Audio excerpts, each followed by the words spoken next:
Assalamualaikum warahmatullahi wabarakatuh. Now this is the fourth part of our Tadabbur Quran for Surah An-Nur 42 to 45. So 49 it is 45. And this is a part of our commentary of verses from the Holy Quran pertaining to science and presented by Her in Chinese Muslim Society. And I am Hajar Alina Ong. So let's begin. Assalamualaikum. Now we go on to the Tadabbur for Surah An-Nur ayat 45.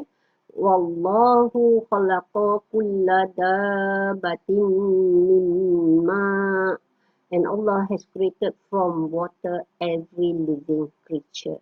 So this ayat or our Quran was revealed more than 1,400 years ago, and this ayat the scientists have also discovered, or they have concluded, that life on earth actually started from water. So Allah tells us that. So, and our scientists have discovered that too. They even, from the theory of evolution, they agreed with much evidence that life on earth started from water. That means the most simplest form of creatures, they came up from the water before they started to stay on land. So water is a liquid that makes life on earth possible, and water cycles from the air to the land to the sea and back again in one big water cycle that we have seen just now on ayat 43. And the water molecule is so amazing, with 2 atoms of hydrogen and 1 atom of oxygen bind together to make a molecule. And water doesn't seem special. It's clear, there's no taste, it doesn't smell, but it is the main thing that in this world. All living things need water. All ecosystems need water. And the ecosystems, if there's more water, you find a different ecosystem. If there's no water or lack of water, you find a different ecosystem. All water on earth is linked in a vast cycle, as just now we saw also. Water and climate are connected in many ways. Of course, a desert climate and a tropical climate are just all because of whether how much water the place has. Water shapes our planet. Too much water or not enough water. What do we mean by too much water? We have a lot of water. All the seas and the oceans are all water. But do you know that the sea and the ocean has 97%, and only the fresh water on earth is only 3%. So that is why we have to save water. We have to take care of we have to take care of the cleanliness and the unpolluted situation of our water. Humans put water to work because, as what the ayah just now on 43, it says that Allah will put down rain where He wants, and He will also avert the rain from where He wants.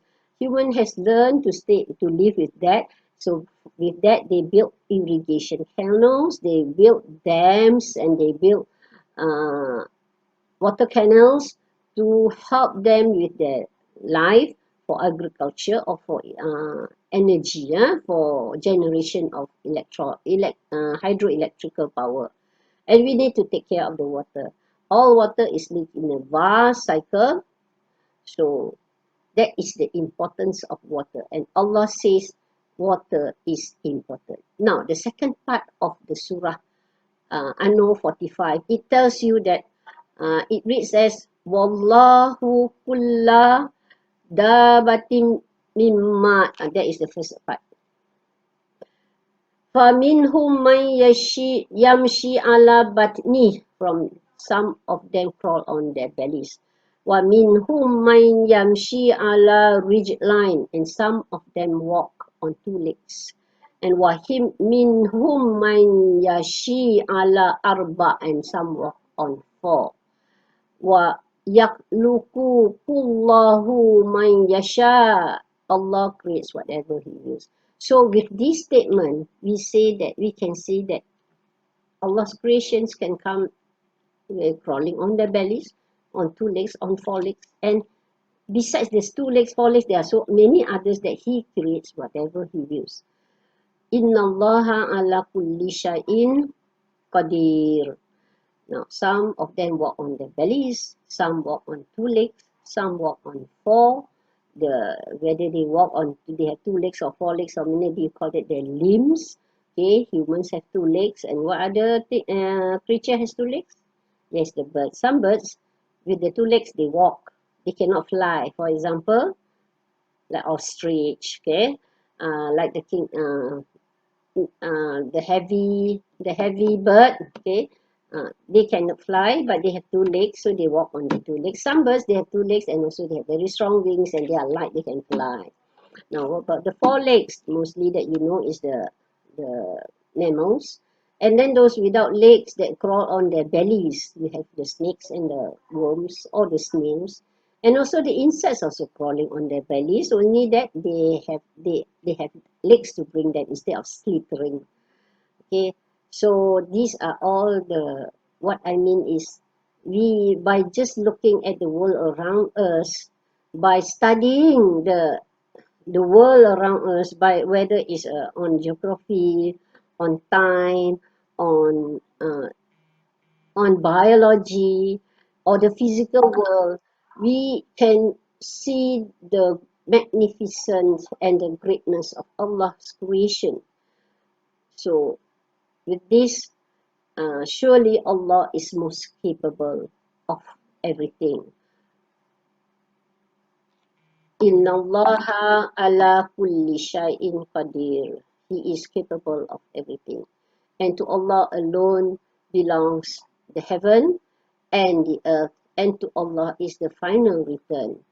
So it says here, وَلِلَّهِ مُلْكُ السَّمَاوَاتِ وَالْأَرْضِ وَإِلَى اللَّهِ الْمَصِيرُ.